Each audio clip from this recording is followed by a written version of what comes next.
What's up, guys? Welcome back to another episode of BlockHash, Exploring the Blockchain, episode 376.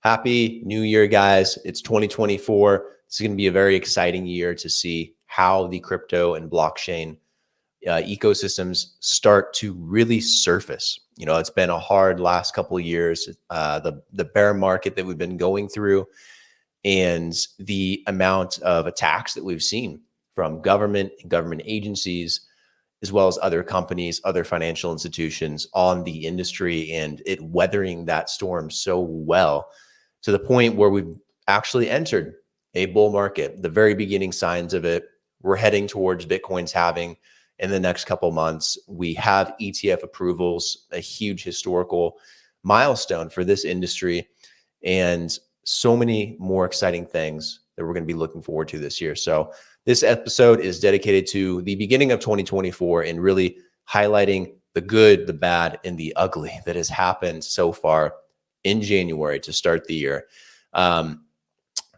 Quick update for the show. We have a couple awesome guests coming on the show. A couple delays are in place right now because of sickness, but we will have those recordings edited and published relatively soon. So be on the lookout for some awesome interviews to kick off the new year.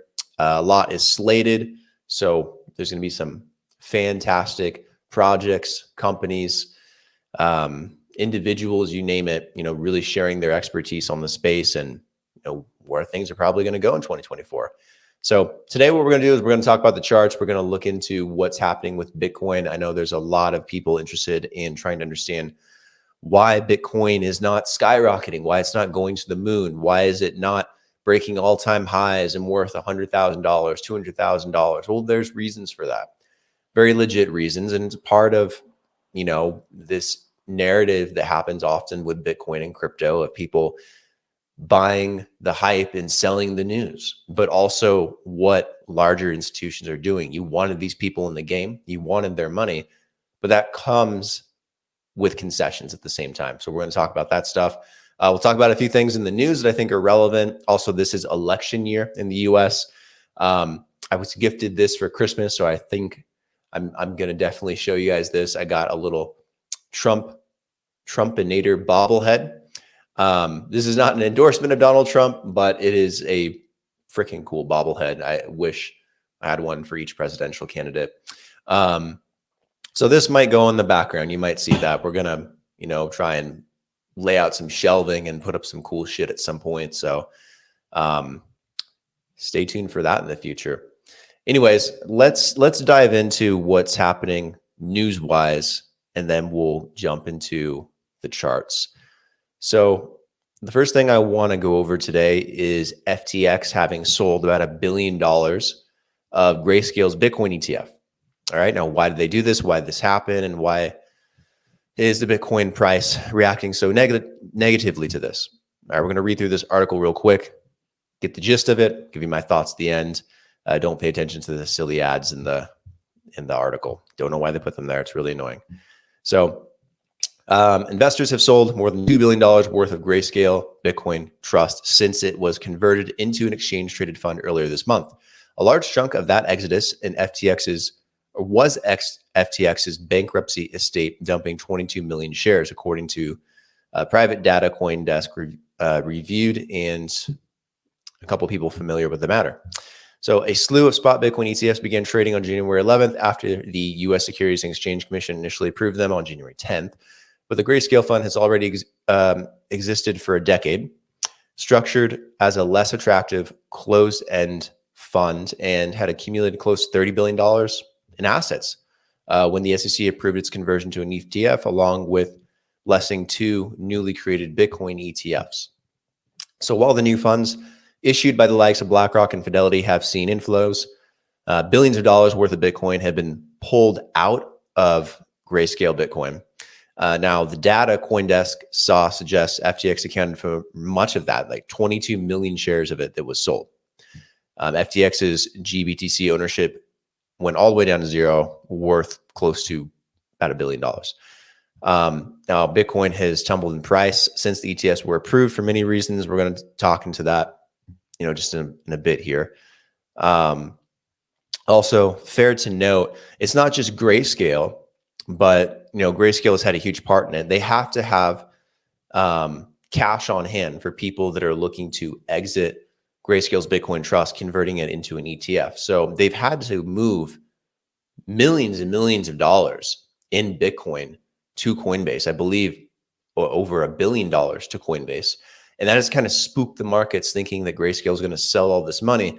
The reality is they might sell a large chunk of it. They could sell all of it, but it's not because they're trying to dump on the market. They're trying to crush the market. They're doing it because they legally have to. People have to be able to exchange in for their cash if they want to, since they're kind of getting grandfathered in from the trust itself with Grayscale into a Grayscale ETF.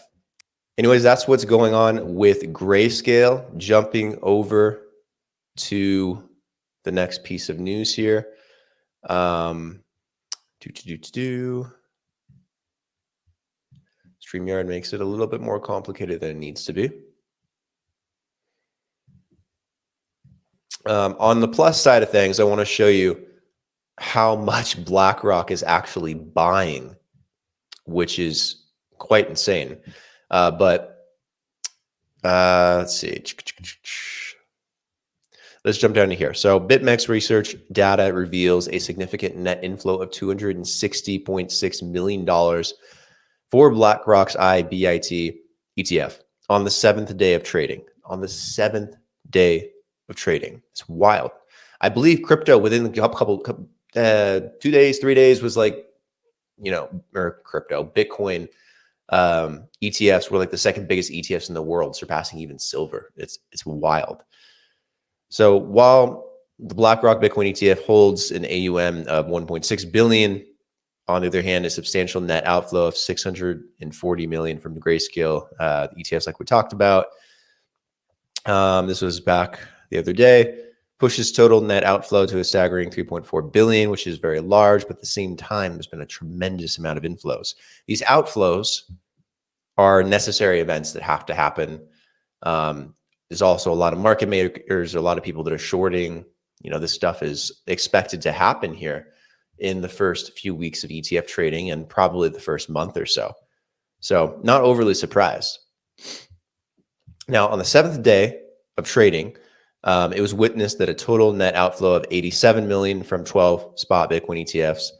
The total inflows of these ETFs amount to $1.09 billion. Jesus, a lot of money that flows in. You negate Grayscale's outflow that they have for right now, you're looking at some seriously positive numbers flowing into those ETFs. There's more information here on Fidelity's ETF, ARC21 shares. Fidelity had a combined inflow to date of $3.13 billion. ARC21 shares attracted an inflow of $65 million. Valkyrie's BRRR had an inflow of $9.7 million. So the lion's share of these inflows have been going to BlackRock. That's abundantly clear. And you can see this stuff on the BitMEX research breakdown here. Which is also crazy to note is how much Bitcoin these asset managers have been buying under the table, especially BlackRock, like every single day, buying hundreds of millions of dollars in Bitcoin. Absolutely crazy. Let's see if we can pull that up real quick. BlackRock, Bitcoin buying. Yeah. BlackRock spot Bitcoin ETF now holds more than $1 billion in Bitcoin as of January 18th. So as of last week. So if you think about it, they started trading on the 11th. We're going to count the day of approval, the 10th. So within 8 days, BlackRock OTC acquired $1 billion in Bitcoin. That's wild. And the fact that they, also they're doing this stuff not to move the market, doing it over the counter, under the table, however you like to say it. While a lot of these outflows are hitting the market, that's why you're not seeing Bitcoin pop. You're seeing the reverse effect. And they do it strategically for a reason. I've had to explain this to a bunch of people, but if you're a large asset manager, why would you want to move the market right now? Knowing very well there's a lot of people shorting the market. Futures markets have shorted. You look at obviously what's happening with Grayscale. You look at FTX. There's a lot of money getting sold off at this point in time. Why would you buy in and try and move the market? So buying under the table has tremendous benefit for BlackRock and these asset managers long term. And the fact that they get massive positions and the prices actually stay relatively the same or actually are cheaper. Bitcoin has actually dropped 20% since the ETF approval. And if you're BlackRock buying up Bitcoin, I don't know if they've locked in a value. I don't know if, it's an agreed purchase price or whatever it is, but, the market value of Bitcoin has come down at least 20%, probably a little bit more than that as of today. And we'll look at that. But it puts them in a very good position where they're actually acquiring a lot more for the same amount of money. That's what you do if you're an asset manager. You're a smart trader. You're a smart investor. So, nothing is really much of a surprise there. Now we're going to jump over to wonderful Elizabeth Warren. I want to say something about her. She is a terrible senator. All right. I've said it a few times. And I will continue to say it until she's out of a job. She's terrible. Nothing she puts forth in terms of legislation ever goes through.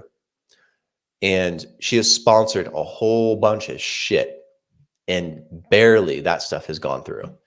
And she's pushing this terrible narrative right now that the entire crypto market, even Bitcoin, is largely backed by criminals, by money laundering, by bad actors, by hackers, and that's not what the data supports.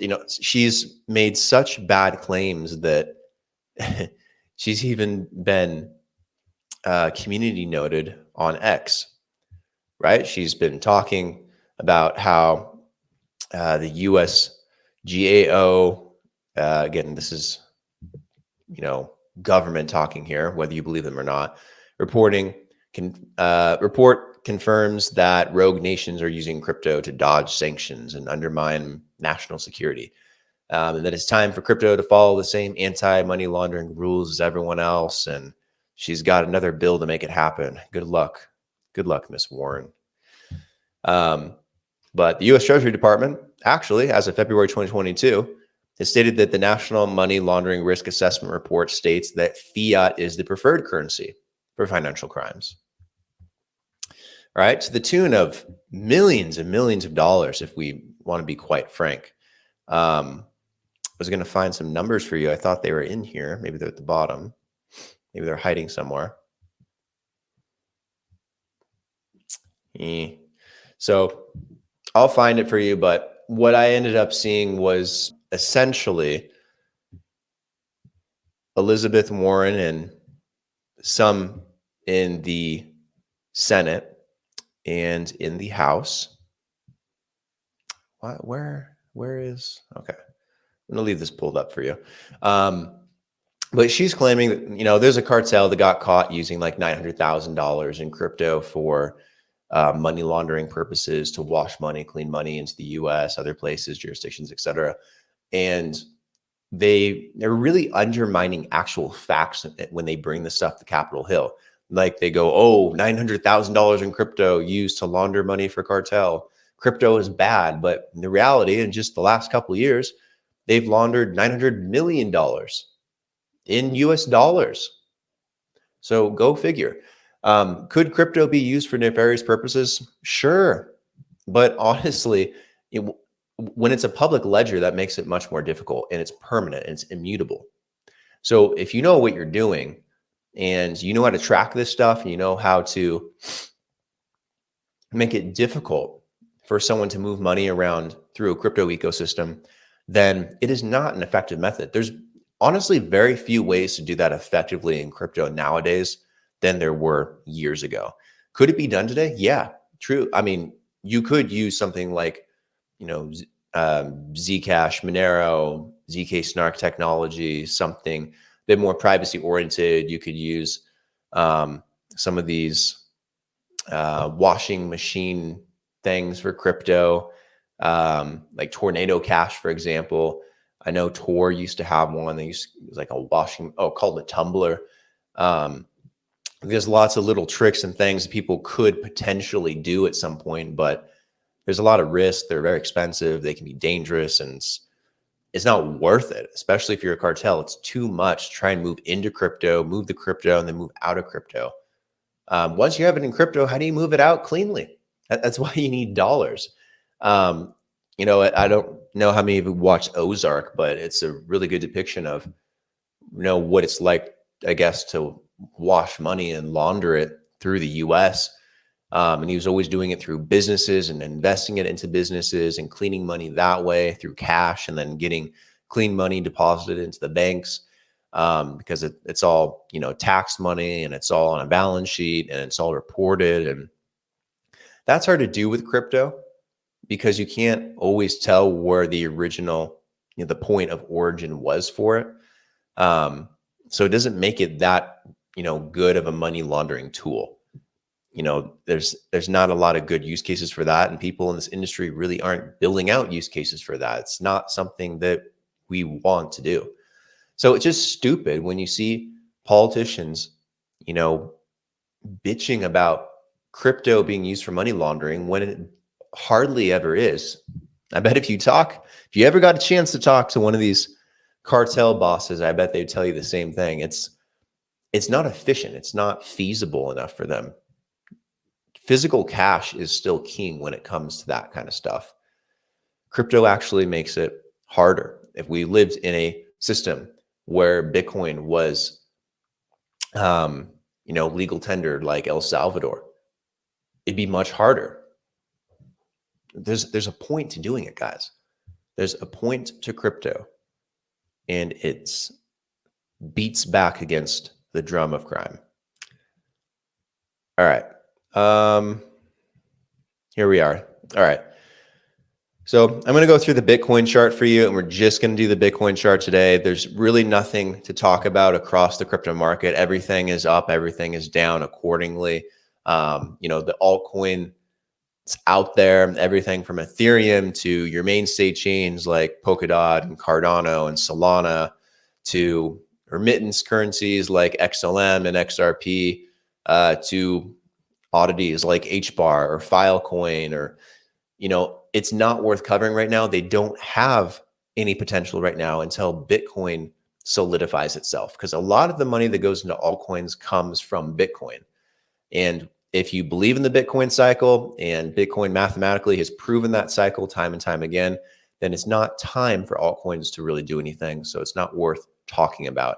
Altcoins will move here and there, 10% this way, 10% that way, 15% this way, 15% that way, fine. But let's focus on Bitcoin, because that's going to tell us what's going on. So looking at our first breakout of what was a inflection zone and consolidation phase, we talked about this a lot.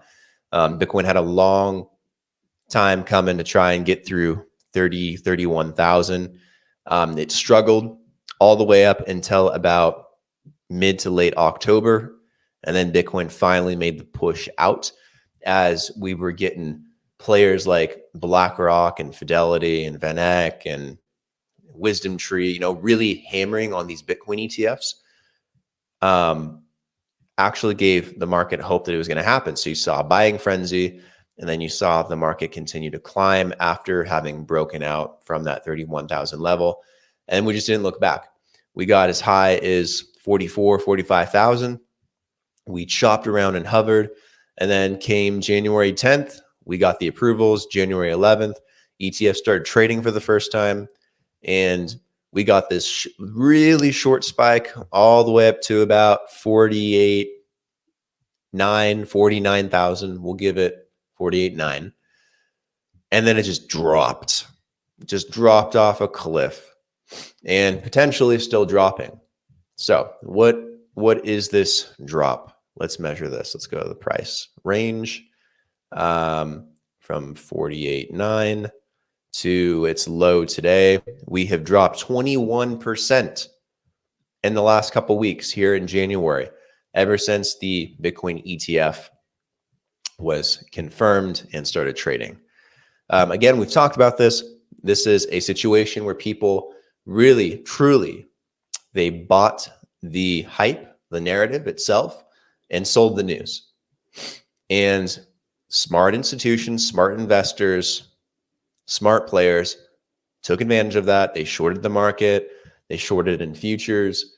They sold off ETFs. There were a lot of outflows. You see FTX dumping.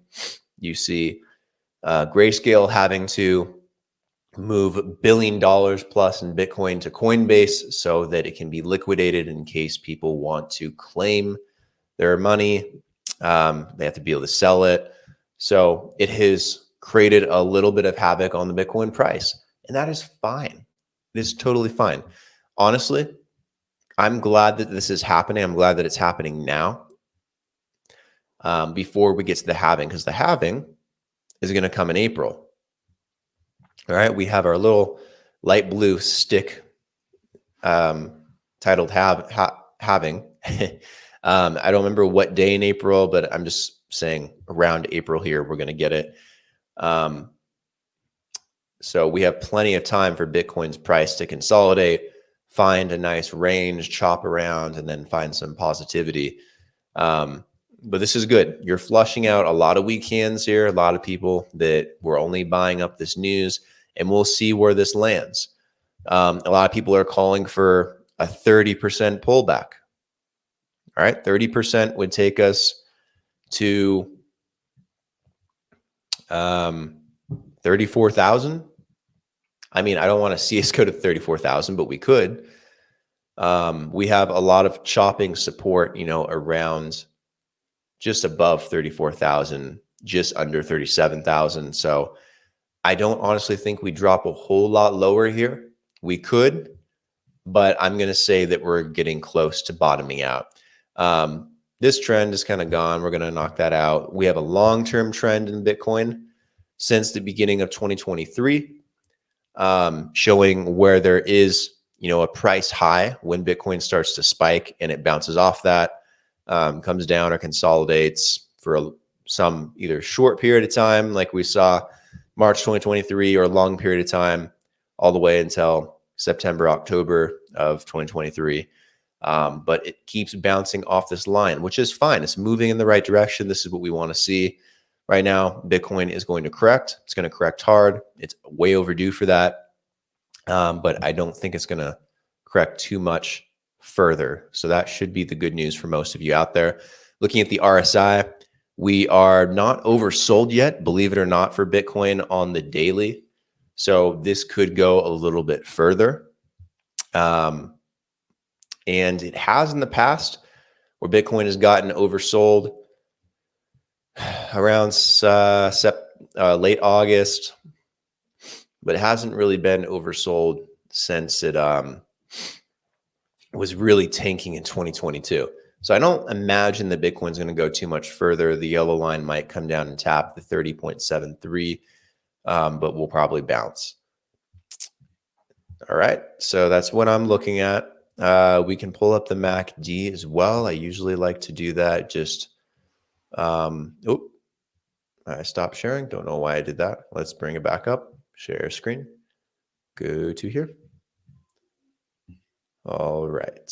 Make sure that looks right. Okay. Let's go to indicators. Go to MACD. MACD, similar thing. Below the moving average here, a lot of sell volume, obviously, nothing out of the ordinary. But I do like seeing these kinds of patterns where the blue line gets overextended beyond the moving average. We haven't had any positive volume in weeks, honestly. You can honestly say we haven't had any since the ETFs were approved. Ever since then, it's been downhill. But that's fine. If that's the only true catalyst pushing this market down, then I'm very optimistic to see what the rest of this year looks like for Bitcoin. Because once this narrative is over, we're on to the halving cycle. Once the halving cycle narrative is over, we're full go, full send for Bitcoin, and we'll see what happens, because You can only sell so much. And the inflows are consistent as fuck for Bitcoin. That is the good news. So guys, be patient if you're really investing right now. This is also a pretty good time to maybe consider this being oversold, moving 20%, 21% already. I like that. We'll go back to RSI real quick. But we're getting into the realm of oversold for Bitcoin on the daily. Okay. Should we check out the weekly just to expand upon this? You look at the weekly, it's fine. All right. We've actually had a huge rally for Bitcoin on the weekly, and we've had 2 bad weeks. It's okay. On the Bollinger Band, we're still nowhere near having to worry about flipping to the downside and, losing the momentum. So we'll be calm. Same thing on the daily. Maybe not on the daily, excuse me. On the daily, we're definitely through the moving average on the Bollinger Band and the lower band. But, the thing about Bollinger Bands, if I'm going to be completely honest, it's better for short-term trading. Like if you want to be a day trader or a swing trader, I've always used Bollinger Band because they give me a relative idea of direction. But I wouldn't use it for long-term unless you want to zoom way out to maybe like a weekly chart or further. The other thing you can do is you can adjust the deviation for these bands to be a little bit more accurate for the length and time that you're looking at on the chart. You want to coincide some of those things so that it makes sense to you when you're looking at the data. But that's Bitcoin. We can really zoom out if you want and show you that in 2021, this is what Bitcoin looked like. This was a very big drop. 55%. And that 55% happens, around April 2021. This initial pop happens in early January before retreating how much? Let's see. Retreating 32%. After retreating 32%, we had the relief rally and Bitcoin started moving very fast by the end of January. So who knows? The harder Bitcoin falls and the faster Bitcoin falls, the faster these sellers get liquidated, the better, honestly. I would rather see Bitcoin wick down 20, 30%, get it over with. We're already down 20, might as well make it 30. All right. But we're on track for what we did in 2021, almost identically. Again, beginning of January, rallied up positive, massive dump, and then we turn a corner come end of January, heading into February, and then Bitcoin just does not look back all the way up until April of 2021. Remember the last halving was in 2020. So this is not necessarily identical, but there is some similarities here. In the last 3 years. If you want to go back to 2020, we would really have to zoom in on this chart, but it just got fucking wrecked because of COVID. But then Bitcoin just didn't look back. It just kept going. You also got to consider this parabolic shift in Bitcoin's volume. This is nothing compared to what Bitcoin should be able to do. This is the slow grind up that we saw back here in 2020. Sorry for the sniffles, guys. I am a little sick today. But this is the 2020 grind up that we had ever since COVID. And that is what you're comparing to here. The volume that you should see in Bitcoin should be astronomical. We're going to go to 100,000. It's all the way up here. Bitcoin isn't going to just slowly make its way up here all the way until 2020 to 2025, 2026. No. If it's going to do it this year, or it's going to do it before the beginning of 2025, then it's going to go whoop. All right? You're going to see some god fucking candles. I'm telling you. There are a lot of similarities, a lot of things to look for in different periods, sometimes in the same periods for Bitcoin. We can really zoom out on this thing as far as you want. But just trust the chart and the math. Bitcoin is backed by its tokenomics, by its math, and by the cycle that it lives in, and it will adjust accordingly. This 30% could happen. All right. Don't be surprised if it comes down to 35,000 or somewhere around there. But already being down 21%, unless there's something else out there that pushes Bitcoin down, or unless this selling just continues to happen, this could be where Bitcoin bottoms out. We'll see what happens. No guarantees, but I am anticipating, if I really have to predict something, I think that Bitcoin will get to 50,000 by the time we get to the halving. I do think Bitcoin will recover from this pullback and slump and will rise 50,000. And then we'll get to the halving. Maybe we'll have a final correction pullback phase, and then maybe we just fucking go for it over the summer, maybe into the fall. It's kind of hard to tell, but I'm just very optimistic about where Bitcoin's going, and this is healthy. This isn't unhealthy. It's healthy. So don't mind what's happening in the market. Just do your due diligence and think about things wisely. All right, guys, that's today's episode. We've been on for 30 minutes, talked about the news, talked about Bitcoin charts, working a couple episodes. Those will come out soon. I promise we'll have some great interviews for you guys to learn more about what's happening around the tech and within Web3. And with the podcast, we're going to try and also do a couple things. So if you've been paying attention to some of the posts we put out, you probably know this already. If you don't, then this will be a first for you. But number one, trying to work on, and this is also like a personal goal for me for like the podcast, trying to work on doing a daily episode. I want to do something that's Monday through Friday, where we can talk about the news, relevant events, topics, breaking news, go over charts, look at things that are occurring in politics or other tech. Really want to bring you guys a show on a daily basis at a set time that's maybe 15 or 20 minutes long as an episode, but it's, packed enough that you get actual value out of it, but efficient enough so that you can listen to it real quick while you're in the car or on the bus or going for a run or at the gym or in the shower or making food or taking your dog out, whatever it may be. Maybe 15, 20-minute episodes just highlighting what's going on. I think that's coming. I'm just trying to figure out how I want to align that, what times I want to do it.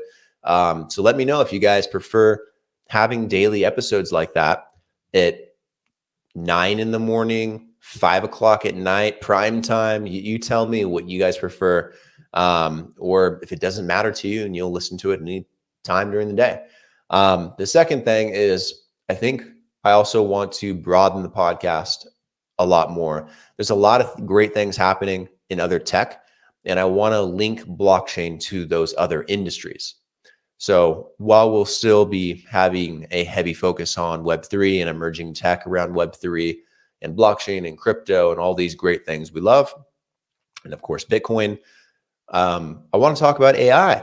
I want to talk about IoT. I want to talk about cloud computing and auto and robotics and gaming and VR, AR and the metaverse. So we did a little bit of that in 2023, and we're going to do more of that this year in 2024 and really try and include more communities and integrate them into our audience. So that's kind of the plan. So stay tuned for more information on that as I kind of figure out how to get that into a solidified schedule for people and to get into a routine. I also got to get myself into a routine. I'm not used to doing something on a day-to-day basis.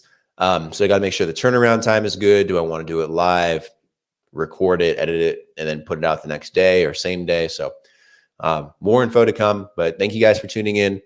Always appreciate it. Hope you guys are having an amazing 2024. Make sure to like this video wherever it may be and subscribe to the podcast, to the channel, whether you're on Spotify, Apple, Amazon Music, or YouTube, or on social media. Give a follow. Really do appreciate all of you guys, and I'll see you on the next episode. Cheers.